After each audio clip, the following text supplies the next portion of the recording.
தந்தை மகன் தூயாவியாரின் பெயராலே ஆமென். ஆண்டவர் எங்களோடு இருப்பாராக, ஆன்மாவோடும் இருப்பாராக. தூய மத்தேயு எழுதிய பரிசுத்த நற்செய்தியிலிருந்து வாசகம்.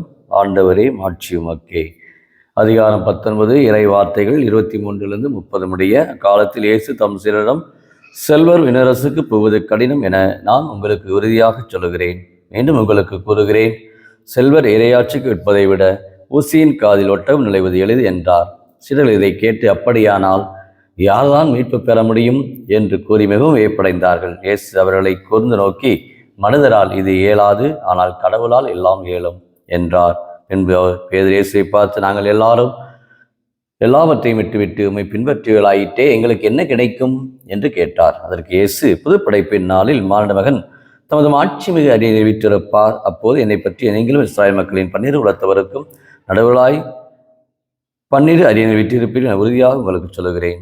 மேலும் என் பேரின் பொருட்டு வீடுகளையோ சகோதரர்களையோ சகோதரிகளையோ தந்தையோ தாயோ பிள்ளைகளையோ நிலபலங்களையோ விட்டுவிட்டு எவரும் 100 மடங்காக பெறுவர், நிலைவாழ்வையும் உரிமை பெறாக ஆண்டவர் அடைவர்.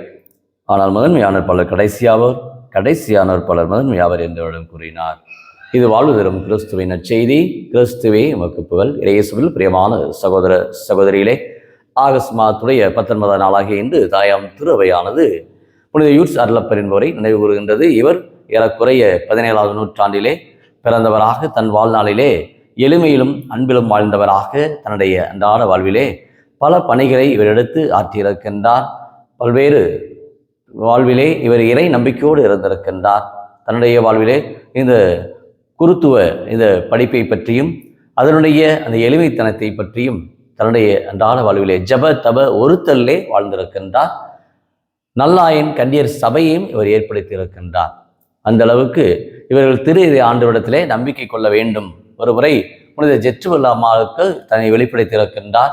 நான் இயேசுடைய மார்பிலே தலை சாய்த்து இயேசுடைய இதயத்திலிருந்து அவருடைய இதய துடிப்பை நான் கேட்டுக்கொண்டிருக்கிறேன் என்று சொல்லக்கூடிய அளவுக்கு திரு இருதய ஆண்டவருடைய அன்பிலே ஒரு மூழ்கப்பட்டவர் தான் இந்த புனித யூட்ஸ் அருளப்பர், குட் ஷெப்பர்ட் சிஸ்டர்ஸ் என்று சொல்வார்கள். அவருடைய அந்த சபையும் இவர் ஏற்படுத்தி இன்றைக்கு திருவையிலே பல பணிகளை, திரு ஆண்டோடைய பக்தியை இவர்கள் பரப்பி இறை நம்பிக்கையோடு வாழ்ந்திருக்கிறார்கள். இதைத்தான் 10ஆம் பத்திநாதர் இவருடைய வாழ்விலே இந்த சபையை பற்றி பெருமையாக அவர் குறிப்பிட்டிருக்கின்றார்.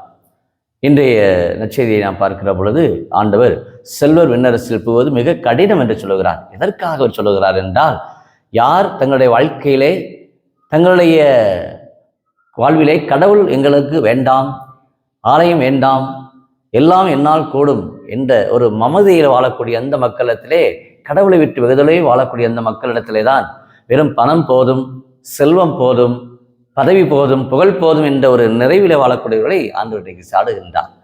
இதைத்தான் இன்றைய முதல் வாசகத்திலே பார்க்கிறோம். ஆண்டவர் கிதியோனை அழைக்கின்றார். எகிப்திலிருந்து மக்களை விடுவித்து கானான் தேசத்திலே ஒவ்வொரு குலமாக அவர் வாழ்ந்து கொண்டிருக்கிற அந்த வேளையிலே அவருடைய வாழ்க்கையில பல்வேறு தரப்பட்ட மக்கள் எதிர்ப்புகள், சவால்கள், அம்மோனியர்கள், இன்றைய முதல் வாசகத்தில் மிதியானியர்கள், இவரிடமிருந்து ஆண்டவர் அந்த இஸ்ராயல் மக்களை காக்கின்றார். கிதியோனை அனுப்புகின்றார். ஆண்டவர் உன்னோடு இருக்கிறார் என்று சொல்லுகிறார். பாருங்கள், காரணம் கிதியோனை அவர் ஏன் தேர்ந்தெடுக்கிறார் என்று சொன்னால், அவர் ஒரு சமூக சேவை மிகுந்த ஒரு ஆர்வத்தோடு இருக்கிறார் கிதியோன். அதே சமயத்திலே கடவுளை சொந்தமாக கொண்டவர், கடவுள் மீது மிகுந்த பற்று கொண்டவர். அதைத்தான் அவர் என்ன செய்கின்றார், அவரே அழைக்கின்றார்.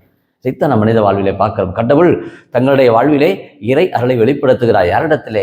யார் ஒரு பொது நலத்திற்காக, பிற நலத்திற்காக வாழுகின்றார்களோ அவர்களுக்கு தன்னை ஆண்டவர் வெளிப்படுத்துகின்றார். கடவுளே எனக்கு போதும் என்ற மனநிலையில் இருப்பவர்கள், இந்த உலகம் ஒரு துச்சமென கருதியவர்களை ஆண்டவர் தன்னுடைய பணிக்கு அழைக்கின்றார். இதைத்தான் பார்க்கிறோம். ஆண்டவர் உன்னோடு இருக்கிறார், கலங்காதே என்று சொல்லக்கூடிய அந்த செய்தியானது அந்த கிதியோன் ஒரு வலிமை மிக்கவராக தன் வாழ்வினாலே கடவுள் என்னோடு இருக்கிறார் என்ற நம்பிக்கையை பெறுகின்றார். அதே நட்சத்திரத்தை பார்க்கிறோம். சிலர்கள் கேட்கிறார்கள், நாங்கள் எல்லாத்தையும் விட்டு வந்திருக்கோம், எங்களுக்கு என்ன கிடைக்கும் என்று. எப்பொழுது மனித வாழ்விலே என்ன கிடைக்கும், என்ன ஒரு எதிர்பார்ப்போடு வாழக்கூடிய இந்த சமூகத்திலே நம்முடைய வாழ்க்கையை நாம் சிந்திப்போம். நான் எதற்காக இந்த உலகத்திலே பிறந்திருக்கிறேன், யாருக்காக? இந்த உலகத்தில் இருக்கிற எல்லா படைப்புகளுமே ஏதோ ஒரு நோக்கத்தை நிறைவேற்றி செல்கின்றன. மனிதராகிய சிறந்த படைப்பாகிய என்னை ஆண்டவர் படைத்து உருவாக்கி அவருடைய சாயில் இருக்கின்ற நான் எத்தகைய ஒரு எண்ணங்களோடு இருக்கிறேன். இன்றைக்கு எதிர்ப்பு நிறைந்த இந்த உலகத்திலே இன்றைக்கு எதை நான் இன்றைக்கு மையப்படுத்துகின்றேன்? செல்வம் போதும், பொருள் போதும் என்று வள்ளுவர் சொல்வார். அருளார்க்கு இவ்வளவுமில்லை, பொருளார்க்கு இவ்வளவுமில்லை என்று சொல்லுவார். ஆக தேவைதான், பணம் தேவை என்று இல்லைன்னு சொல்ல முடியாது. ஆனால் அதே சமயத்திலே பணம்தான் எனக்கு உலகம் என்று வாழக்கூடிய எந்த நேரமும் எந்த பொழுதும் பணத்தையே என்று எண்ணிக்கின்றது அந்த மக்களிடத்திலே ஆண்டவர் சொல்லுகிறார், இது உனக்கு நிறைவை தராது. ஆண்டுடைய அன்பும் ஆண்டுடைய இரக்கமும் ஆண்டுடைய பரிவும். பொழுது யூர் சர்லப்பர் 17ஆம் நூற்றாண்டிலே அவர் வாழ்ந்த அந்த நற்பண்புகள், அவர் வாழ்ந்த கடவுளை சொந்தமாக்கிய நற்பண்புகள் இன்றைக்கு நம்முடைய வாழ்க்கையிலே கடவுளே போதும் என்ற அந்த நம்பிக்கையிலே நாம் இறை நம்பிக்கையாக வாழ ஆண்டவர் இன்றைய நாளிலே விண்ணரசிலே நாம் நுழைய ஆண்டவர் நம்மை தயார்படுத்துகின்றார். ஆகவே எல்லாவற்றையும் விட்டு இயேசுவே எனக்கு வாழ்வு, இயேசுவே எனக்கு நிறைவு என்று அந்த தூய உள்ளத்தோடு வாழ இன்றைய நாளிலே ஆண்டவரிடத்தில் ஜெபிப்போமா? அன்பின் பரலோக பிதாவே, அப்பா இயேசுவே, அருமையான இந்த நாளுக்காக நன்றி கூறுகிறோம். ஆகஸ்ட் மாதத்தின் 19ஆம் நாளிலே இந்த நல்லாயின் சபையை தோற்றுவித்த பொழுது சல்லப்புடைய இந்த திருநாளிலே உம்மை போற்றுகிறோம், உம்மை போலுகிறோம், உம்மை ஆராதிக்கிறோம். இந்த நாள் எங்களுக்கு ஒரு ஆசீர்வதிக்கப்பட்ட நாளாக நீ கொடுத்திருக்கிறீர். செவ்வாய்க்கிழமை கோடி அற்புதர் தூய் அந்தோனியார் 36 ஆண்டுகள் இந்த உலகத்தில் வாழ்ந்த பொழுது அனைத்தையுமே உம்மிடத்தில் பணிந்தவராக, கீழ்ப்பணிந்தவராக, தாழ்ச்சியுள்ளவராக அந்த ஏழ்மையிலே ஒவ்வொரு நாளும் உம்முடைய வல்லமையை பெற்றது போல நாங்கள் என்றும் இறை நம்பிக்கையோடு இருக்க நீரே எங்களுக்கு போதும், நீதான் எங்களுக்கு வாழ்வு, நீதான் எங்களுக்கு மீட்பர் என்பதை நாங்கள் இந்த உலகத்துக்கு பறைசாற்றக்கூடிய நல்ல உள்ளத்தையும் தாராள உள்ளத்தையும் பகிர்ந்து கொடுக்கக்கூடிய அந்த உள்ளத்தையும் பெற்று விண்ணரசிலே நாங்கள் நுழைய நாங்கள் தகுதி உள்ளவர்களாக இருக்க எங்களது மன்னக வாழ்வு எப்பொழுதுமே ஒரு தயார் நிலையில் இருக்க தேவையான அருள்கொடைகளை இந்த நாளிலே பொழியும்படி வழிநடத்தும்படி காக்கும்படி கோடி அற்புதர் தூய் அந்தோனியார் அனைவரையும் நலமளிக்க சுகமளிக்க அவருடைய விண்ணப்பங்களை வேண்டுகிற இந்த யூடியூபில் ஜெபிக்கிற ஒவ்வொரு குடும்பத்தாருக்குமே கோடி அற்புதர் தூய் அந்தோனியார் பல புதுமைகளையும் வரங்களையும் கொடைகளையும் இந்த நாளில் கொடுத்து ஆசீர்வதிக்கும்படி கிறிஸ்து வழியாக உம்மை மன்றாடுகிறோம். ஆமென்.